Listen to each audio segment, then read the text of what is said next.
The moment you need human interaction and the value of that human interaction is a critical piece, that's really hard to capture in a digital manner. Okay, you want to be distinctive, but you also want to be distinctive and meaningful. From Orion X, this is the Marketing Podcast. Marketing as a function has transformed in significant ways. More technology, more data, more social, more blending of arts and sciences, more integrated with every other function, and ultimately more critical to the organization. Join Shaheen Khan and Doug Garnett as they discuss news and happenings in the world of marketing, from the boardroom to customer programs. Hey everybody, Shaheen Khan and Doug Garnett here again with our Marketing Podcast. Hey, how are you doing, Doug? I'm doing well, Shaheen. You? All right, so what's our topic today? You had posted something on Twitter that was quite intriguing, so let's start with that. Yeah. I always like some news stuff to start with. So Specialized Bicycles has announced that they're opening a direct-to-consumer channel. Not only that, they're making shifts in how they work with dealers. And rumors in the market is dealers are not too happy, which always happens when they go to direct to consumer. I pulled it out because bicycles is the last place I think that you would want to go to direct to consumer, especially high-end bikes these days. But I wasn't surprised, as a lot of people are trying to play with direct to consumer, but I'm not sure Specialized has done anything very smart here. Well, my comment when I saw your tweet was that those are a few really brave moves, to put them generously, because those are the things you usually don't mess with. You don't mess with the channel if it's working. You don't mess with the way, your go-to-market if it's working. So clearly this must be motivated by something. And maybe it is motivated by the success that others have had going direct to consumer. Maybe it's that electric bikes are now creating another category. What's your interpretation? I actually have no idea what's really going on at Specialized. That would be the thing to find out. It seems like a dramatic move, so that makes you think, do they have a problem? That's one of the things that I thought of, is it made me wonder if they've got a problem. But it also made me concerned because I think it's actually for them a really bad move. Yeah. So I think that made me concerned for them. I do know that there is a tendency among executives sometimes to get jealous of the money that gets paid to dealers, and tendency to say, oh, but if we could keep all that, we give them 30%, if we could keep all that. And too often, I think we lose track of what we get for that. And I think, we can be pretty clear on retail now that a lot of times you're getting really good value for that. So I was doing a little bit of thinking about this after I saw your note. And sometimes it comes down to what it is you want the channel to give you. Are they just managing inventory, or are they bringing new customers, and are they consulting and adding value in a way that enhances your offering like that? And then related to that is that what is the consumer loyalty to? Are they loyal to your brand, or are they loyal to the channel that they're working with? And depending on how much handholding and how much consulting and how much human interaction customers need, that loyalty can very well be to the local shop that sells you the bike, and you're just going to go there regardless. And if they don't carry your bike, they're not buying that bike. Well, and sometimes the loyalty is even to the guy in the shop. And I think bicycles and a lot of recreation products, I think, are like this. By and large, they're a category where people don't buy them very often. When they do buy them, they're expensive, and therefore it's very hard for people to be comfortable about making a good decision. These days, a high-end bicycle now is $12,000.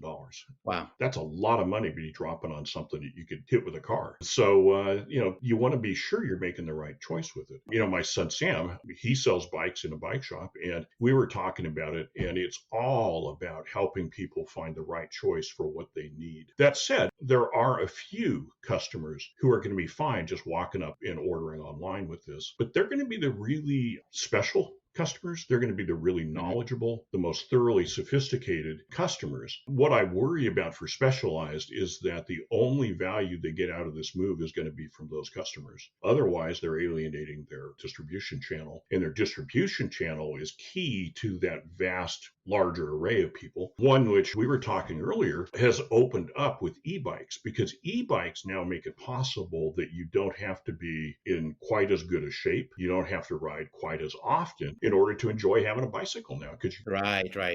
So in a way, the whole market is opening up and specialized move narrows. And that's why I'm concerned. Right, right. So it may very well do the opposite of what they're thinking. And you're right. Electric bikes have expanded the market because they bring in people that who otherwise may not be biking. Also, it raises the average selling price, like you said, because now you could spend gobs of money on a bike that Yeah. in the past only enthusiasts would do with like, tippy top componentry, self-assembly sort of a thing. So back down to like the human interaction, I think you're absolutely right. If you don't need human interaction, go forth. E-commerce will do. But the moment you need human interaction and the value of that human interaction is a critical piece, that's really hard to capture in a digital manner. That I think is the crux of it. It is, and we know from retail, we know that we sell more per order through a store than we do online. And that's partly human action helps build the amount of money people will spend. In the bicycle case, accessories are highly profitable. So you'd rather sell more accessories than less. And that's going to happen in the shop, and it's not going to happen online. But also, there's just simply the trust and credibility of having somebody there with you. So this is a good segue to topic two, which is Mhm. something you and I have talked in the past. It's come up a lot, and you introduced me to it, and that's differentiation versus distinction. Well, marketers, we all know about differentiation, right? We learned this when we were barely out of the crib. You're still drinking from the bottle. And that's,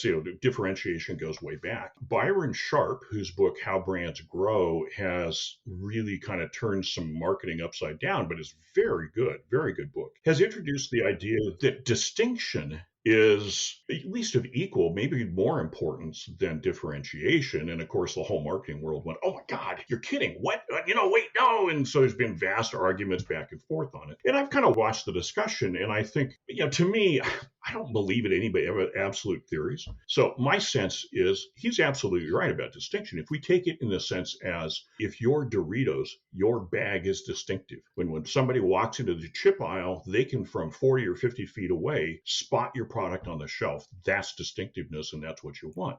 Snickers has had the same wrapper essentially for 60 years, even though they now don't even say Snickers on it, but put funny phrases and things like that. But does anybody have any questions to Snickers bar? No. Why?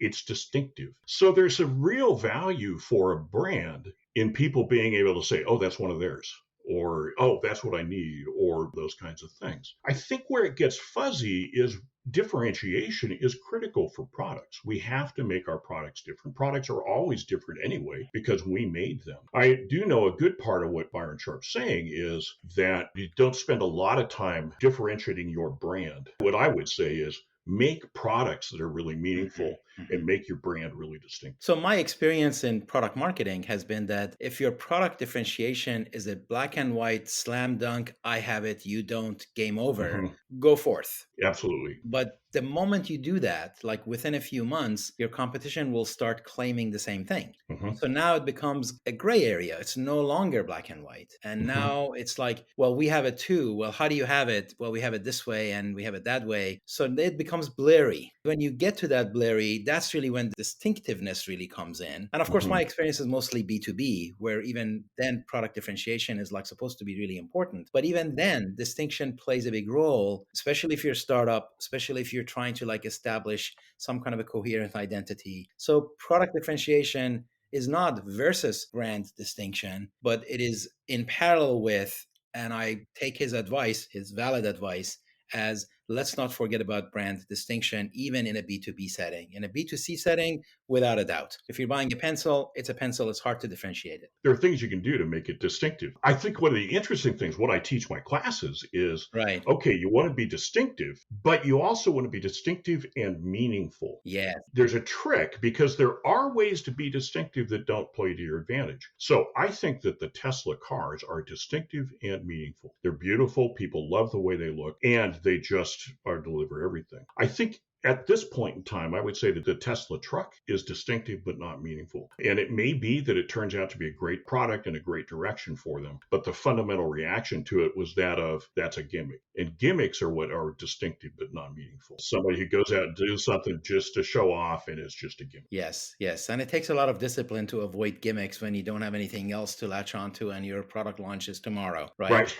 But then that also means that you probably didn't do the right things like, a year ago, right? Right, and hence being the main problem. I've been reading a lot of Kevin Hillstrom's work on online stores and maintaining them. And probably the most sobering thing is the lead time to affect things in the stores. Is you have to think ahead, and it's tough. So, speaking of having done things a year ago, that leads me to topic number three, and that is the role of marketing. Mhm. Now, you had a blog about this some time ago, and I had a different blog about it also some time ago, and this was like a few years ago. So, let's just start with that because, that represented a whole bunch of thinking. And we talked about it in our first episode, how the role of the CMO is so hard. Well, okay, so here's what I said, and I this came out of my teaching. When I went back and started teaching marketing, I got really frustrated because the books didn't give students a sense of where does marketing fit in the world. It would walk straight into the four P's, which I'm a firm. I mean, the four P's are really key, but I look at them as the levers. They're the levers we have for making things happen in the market. The question is, what's the role? And I called it the role of marketing. And I said marketing has three roles. One is to know the market, right?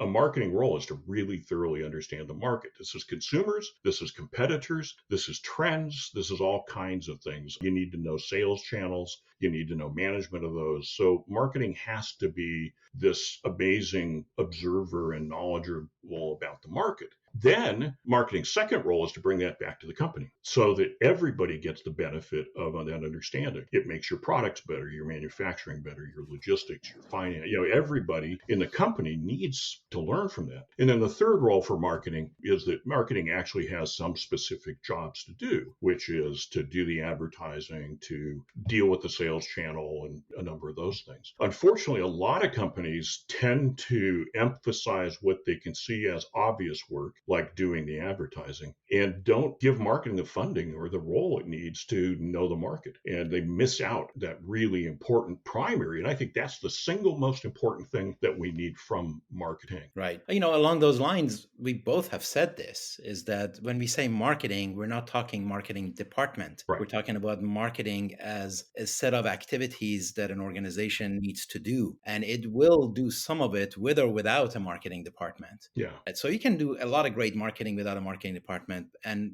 vice versa. So Mm-hmm. my thinking is really pretty aligned. And first of all, I start with that marketing as a function has transformed a lot over the past 20 years. Yeah. More Mm-hmm. technology, more data, more digital, more social, more combination of arts and sciences, not just arts, not just sciences. And right there, that makes it a very difficult task. At the same time, as you mentioned, marketing needs to understand the market. They all need to understand the customer and they need to understand the product. And in Mm-hmm. fact, on the industry analyst side of, if you go on our orionx.net website, on the industry analyst side, you will see our framework is that we track these three categories of data. And that means that you need to understand the product, you need to understand the customer, you need to understand customer buying behavior and adoption. If they just installed something, if they just bought something, they're not ready, the readiness. And then the product isn't just the product you got now, but it's also your roadmap and what you sort of espouse and the category that you own. And then the market, like you said, is the competition, the influencers. In some areas, especially with supply chain being an issue, it's really more of an understanding of a global scene. And then finally, it's like understanding what all the other functions do within a company. So now marketing needs to understand human resources and finance and manufacturing and engineering and sales. And that makes it really difficult, right? Mhm. I mean, absolutely. And I think that's part of the thing that companies fight with. And maybe that's why you see marketing jobs advertised that are really just put up social media posts. Well, that's not a marketing job. I mean, it is a job within marketing, but that's not marketing. That's put up social Right, media right. posts. But I think sometimes companies get frustrated with it. It's hard to find people who know how to do these things and bring a balance and an understanding and an ability to kind of comprehend everything and act as a result. But I think the other side of it is that organizations would do well to elevate the role of marketing and the stature of marketing and then budget appropriately, scope it appropriately so that they can go and land the kind of people who really have that kind of capability and breadth and depth, right? So I think it's a combination. It is very difficult to find people who are good at all of it,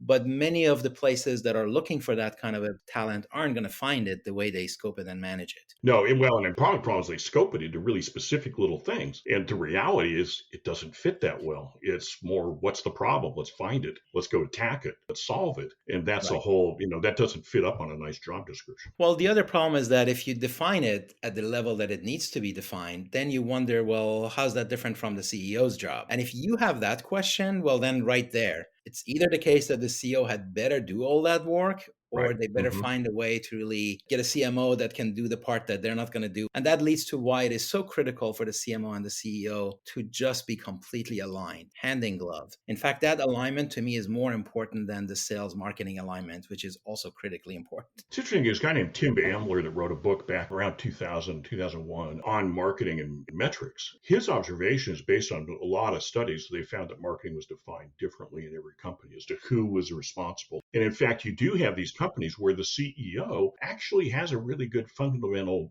marketing instinct, and it's not wrong for them to play a significant marketing role, at all. The question for the company is really more one of, have you handled marketing well, not do you have a marketing department? Unfortunately, there are a few too many companies out there that say, oh yeah, we've handled marketing well, and you're like, what do you do with it? We gave it to finance. No. That's right. I've seen that. Well, this is why my advice to my CEO friends for the past more than a decade has been that please take marketing as seriously as you take engineering. Marketing has come a long way. And while you might have an intuitive feel for how finance and HR and engineering operate, you need to recalibrate your intuitive notion of what it takes to do marketing. It's a significantly more complex task. It takes a significantly different kind of a persona to run it if you really want to outsource it, but you need to scope it and resource it properly. So we're pushing to the end of our window. So let's end on a kind of a fun note that we were talking about Mm-hmm. earlier, and that's color management in marketing. And that sort of reminded, some of us who kind of are not as young as others remember the old days of print marketing only. There was no digital. And you had to go do even forget the lingo anymore when you had to go Yeah. to the print shop and look at Right. the silver and the, etc. Well, fortunately, we weren't running too many things off on a mimeograph machine, but those were, those are the dark ages there. But yeah, it's just really fascinating as that's changed. And so, I mean, this is part of what I like about marketing is here we are talking about these big theoretical concepts about organizing the company, and yet at some point in time you have to deal with, okay, is that the right color for the logo? Now, I come out of TV where color just drives us crazy.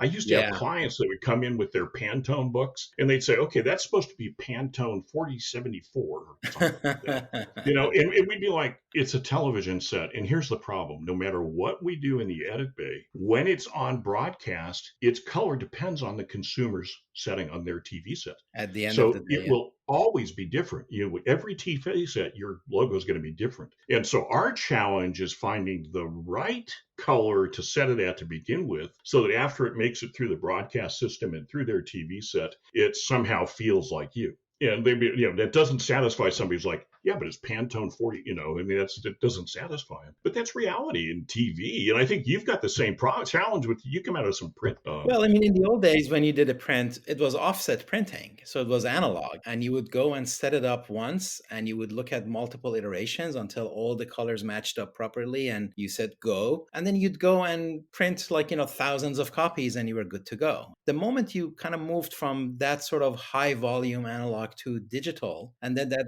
took you to laser printing and then to inkjet printing and then solid ink versus liquid ink, the revelation there to me was that there were colors that the device was simply unable to replicate. That there was like a spider diagram that showed what colors it can in fact print. And if the color you wanted was outside of that, you were never going to get it.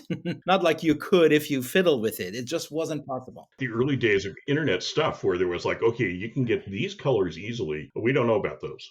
We can't promise anything. Right. Well, now you take that to digital. So now you add a whole set of other complexities. Is that what did you do in the edit bay? Okay, Hmm. so that's like what you come up with. But now you Hmm. have to like transmit it. How do you encode it for transmission? Depending on the bandwidth that you have, how do you compress it? If that compression is real time varied depending on the bandwidth that you've got, you send something to the other side. Now the other side has to decompress it. They have to interpret it properly, and then they put it on the screen, and then the customer can fiddle with the settings and ruin it Right. for you.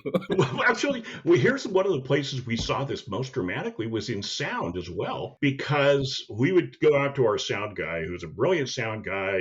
Some of his work had been for, short movies that were up for Oscars and stuff like that. He would do all of his mixing and we'd send it off to the client. The client would put it on their computer, turn their speakers up super loud and listen to it and call us up and say the music's too loud. And we'd say, no, let me tell you how this happens, which is when you go through all those compressions that happen with television when it's going from a server out through the wires and internet or airwaves or whatever, and somehow finally gets to a TV set, the sound gets crushed. When the sound gets crushed, the music gets crushed more than the voice, and the voice cuts through. And so then you'd say to the client, okay, well, take your speakers and turn them way down. Now, what do you hear? The voice. Okay, that's what's going to happen in broadcast. But these are subtleties that people don't think about. You can make a video as long as you have an iPhone. Well, you can, but do you really know what's going to happen to it as it goes through all these distribution systems and things like that? Are you going to be happy with what comes out the other end? Well, the other thing actually is like the size of the screen too. Even the size of the screen has a bearing. And then, like you said, the compression can be lossless compression, and many times it's not. It's like a net information loss that you're never going to get back. So really my advice to folks who are fastidious about these things is to define a range rather than a precise thing. Because once you're in digital, a lot of stuff becomes probabilistic. And if you're within the zone, then maybe that's good enough. It's true. I've even seen it with actual logo layouts. And I worked with Don Lewis, who had done a lot of